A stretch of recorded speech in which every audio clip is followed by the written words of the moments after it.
இயேசுவுக்குள் பிரியமான சகோதர சகோதரிகளே, இன்றைக்கு நம்ம வாழக்கூடிய இந்த சமூகத்துல உண்மை அப்படியே செத்து போய் கொண்டிருக்கிறது. நீதி, நியாயம், நேர்மை இதெல்லாம் அப்படியே மக்கள் மனதில் அப்படியே மங்கி கொண்டு இருக்கின்றது. நீதி இன்னைக்கு விலை போகக்கூடிய ஒன்றாக இருக்கிறது. எல்லாத்துக்குமே நியாயம் கிடைக்குதா?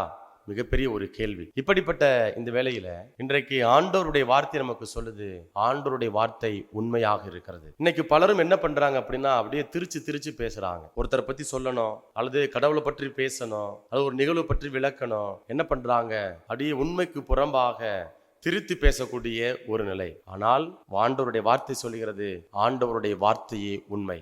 எங்க வாசிக்கிறோம் அப்படின்னா, யோவான் நற்செய்தி அதிகாரம் 17 இறை வார்த்தை 17 இப்படியாக வாசிக்கிறோம். உண்மையினால் அவர்களை உமக்கு அர்ப்பணமாக்கி அருளும், உமது வார்த்தையே உண்மை. சரிங்களா? அப்போ கடவுள் நம்ம அர்ப்பணமாக்குறாரு. கடவுளுடைய வார்த்தை உண்மை.